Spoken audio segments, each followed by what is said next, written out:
दिन बस उसी के आखिर बारे में उसमें ऐसा सोचता क्या है? रहता है, और जिससे जैसे ही उसका आप मन वो दुख नोटिफिकेशन के देखने विचारों जाते से हैं, भर जाता है, आपका पूरा ध्यान और उस ऐसी स्मार्टफोन में स्थिति लग में जाता है व्यक्ति और आपका तनावग्रस्त रहने अधिकांश लगता समय है। उसी में बीत जाता ये है। सुन उस व्यक्ति ने लेकिन जब कहा आपको कि हे यह बुद्ध, एहसास होता शारीरिक दुख तो तब तक किसी भी बहुत व्यक्ति देर को हो हो चुकी सकता होती है। है। तीसरी फिर क्या बात हुआ? स्वीकार करो और व्यक्ति जाने जीवन भर दो। जैसे तनाव गर्म में लोहे पर झेलेगा। हथौड़े की इसका चोट से जवाब वह देते आकार हुए लेता बुद्ध ने है, कहा कि ठीक उसी इंसान को प्रकार ये से बात मन के समझनी विचार चाहिए भी एक कि हथौड़े की हमारा भांति जीवन है, और दुखों उनकी का चोट से आधार है। इंसान का शरीर, जैसे जैसे हमारा व्यक्तित्व जीवन और आगे मन बढ़ता आकार है, लेता है। इसमें दुखाते हैं, आपने यह भी जरूर देखा होगा कि जब हमारे मन में सकारात्मक विचार होते हैं तो हम बीमारियां बहुत ही इंसान पॉजिटिव, के जीवन का अच्छा अभिन्न अंग और है। हल्का महसूस करते कोई हैं। इनसे बच नहीं वहीं सकता। जब हमारे मन बस में किसी नकारात्मक के विचार जीवन होते में हैं ये तो समय हम से बहुत पहले ही आ भारी, जाती है, परेशान तो किसी के और बाद में चिंतित पढ़ाती महसूस करते सबको हैं। है। साथ जब ही इंसान का हमारा मन शरीर इस भी बात बहुत को थका अच्छे से महसूस समझ होता लेगा है। तो फिर वह इसलिए अपनी बीमारी के छोटे बारे से में छोटे सोच विचारों पर सोच हमें कर ध्यान देना ज्यादा आवश्यक है। तनाव नहीं लेगा, इसीलिए क्योंकि हमें यह जागरूक हमारे रहना जीवन का आवश्यक है। अभिन्न हिस्सा है। और इसीलिए और अनचाहे इसके लिए विचारों को व्यक्ति अपने को मन में शारीरिक ना आने रूप से देना, भी उन्हें अभ्यास जाने दो। करते रहना बल्कि चाहिए। अपने अपने सांसों पर जीवन में ध्यान दो। व्यायाम खुद और को यही स्वस्थ याद जीवन दिलाओ शैली को कि भी मैं मन जगह नहीं देनी हूं, चाहिए, मैं तो मन को ताकि देख उसका रहा हूं। शरीर मैं लंबे सांस समय नहीं हूं, तक निरोगी सांसों को रहकर देख रहा सही हूं। से काम कर जो सकें। भी विचार आए तनाव का उसे अगला कारण स्वीकार होता है करो और अपनी जाने दो। योजनाओं को समझने ऐसा के करने से लिए मन समय न देना। अनचाहे विचारों कुछ से लोगों के मुक्त हो दिमाग में जाएगा कोई और विचार आप आया एक नहीं पानी में है कि वो पत्ते की बिना तरह सोचे पानी के समझे ऊपर उस पर तैरने काम लगेंगे, करना शुरू कर देते जिससे हैं। आप आनंदित और जब और उस खुश काम में महसूस उन्हें कर पाएंगे। असफलता मिलती है आपका तो वह शरीर तनाव हमेशा से भर तंदुरुस्त जाते हैं, और स्फूर्ति क्योंकि महसूस उन्होंने कर उस पाएगा। काम को शुरू और करने ना से ही आपका पहले उसके मस्तिष्क बारे में किसी भी पूरी प्रकार के जानकारी तनाव इकट्ठा और नहीं चिंता की में थी। डूब पाएगा। इंसान को इस कोई भी प्रकार काम शुरू करने आप से सही पहले निर्णय भी ले उसके पाएंगे अच्छे और आपका बुरे ध्यान भी परिणामों गहरा के होता बारे चला में जाएगा। ठीक से सोच विचार देखते कर ही लेना देखते चाहिए। आप हर इंसान काम में को मन इस भी बारे लगा में भी पाएंगे सोच लेना और आप चाहिए हर कि अगर किसी ये कार्य में योजना सफल सफलता नहीं हासिल हुई कर पाएंगे। तो फिर इसके बाद जैसा मैं भी क्या आप करूंगा। चाहेंगे, आप इसलिए वैसा कर व्यक्ति को पाएंगे। अपनी योजनाओं को ठीक दोस्तों, से समझने के आपने लिए आज के इस पूरा वीडियो से समय क्या देना सीखा? चाहिए वो ताकि मुझे बाद आप कमेंट में में बता उस सकते योजना की वजह इसी के से साथ में उम्मीद तनाव है कि पैदा ना आपको हो। आज की वीडियो पसंद आई तनाव होगी। का सातवां तो इस सबसे वीडियो बड़ा को उस कारण इंसान होता को है शेयर करें टाल मटोल जिससे यह करना। कहानी सुनने की आज जरूरत के है काम को कल और पर उसी के टालना। ठीक बाद चैनल को आप लोगों ने सब्सक्राइब ये कहावत करें। तो चलिए फिर सुनी मिलते होगी हैं कि ऐसी एक और आलसी नई वीडियो इंसान में के एक शरीर नए का मैसेज के सबसे साथ। बड़ा शत्रु तब तक के लिए अपना है। ख्याल इंसान रखें। आलस्य की वजह धन्यवाद से और नमो आज के बुद्धाय। काम को कल के लिए टाल देता है और फिर काम को टालना उसकी आदत बन जाती है। काम को कल पर टालने वाले व्यक्ति का काम कभी भी समय पर पूरा नहीं हो पाता और अगर किसी तरह से पूरा हो भी जाता है तो वह उतना अच्छा नहीं हो पाता जितना अच्छा उसे किया जा सकता था और फिर यह बात व्यक्ति के अंदर तनाव पैदा करती है। लेकिन काम को टालना या काम को एकदम अंत समय पर करना एक आदत है। इसीलिए व्यक्ति ना चाहते हुए भी बार बार अपनी इस आदत का शिकार बन जाता है और काम को टालता रहता है और फिर जब काम की समय सीमा पास आ जाती है तो वह तनाव से भरकर काम को पूरा करने का प्रयास करता है। इसीलिए तनाव मुक्त रहने के लिए व्यक्ति को काम को टालने की आदत छोड़नी पड़ेगी और यह तभी संभव है जब व्यक्ति काम को समय से पहले खत्म करने का निश्चय करे। सबसे आखिरी और सबसे प्रमुख कारण जो तनाव का होता है वो है ज्यादा सोचना। लगातार सोचते रहना भी एक बीमारी है और यह उस व्यक्ति में सबसे ज्यादा पाई जाती है जो कपोल कल्पनाएं करता है, जो अतीत की घटनाओं और भविष्य की बातों के बारे में सोचता रहता है, जो बेवजह के अनुमान लगाता रहता है। इसीलिए व्यक्ति को ज्यादा सोचने की आदत पर लगाम लगाना चाहिए। इसके लिए जितना हो सके खुद को काम में व्यस्त रखना चाहिए और हर दिन ध्यान का अभ्यास करने को अपने जीवन का हिस्सा बना लेना चाहिए। बुद्ध के मुंह से यह सारी बातें सुनकर उस व्यक्ति ने हाथ जोड़कर कहा, बुद्ध, मेरा पुत्र तो अभी मात्र 20 वर्ष का ही है और इसमें अभी इतनी समझ भी नहीं है कि यह आपकी बताई सारी बातों का एक साथ पालन कर सकें। आप कृपया करके तनाव मुक्त रहने का कोई आसान सा तरीका बता दें जिससे मेरा बेटा उसका अनुसरण भी कर सके और तनाव मुक्त भी रह सके। उस व्यक्ति की यह प्रार्थना सुन बुद्धि ने कुछ सोचते हुए जवाब दिया, अगर तुम इतनी सारी बातों का पालन नहीं कर सकते तो इसके लिए एक बहुत ही आसान विधि है।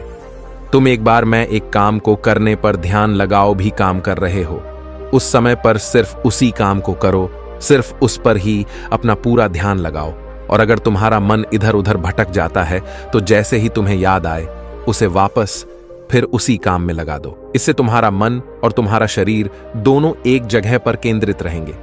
दोनों के बीच दूरी पैदा नहीं होगी जो कि तनाव का मुख्य कारण होती है।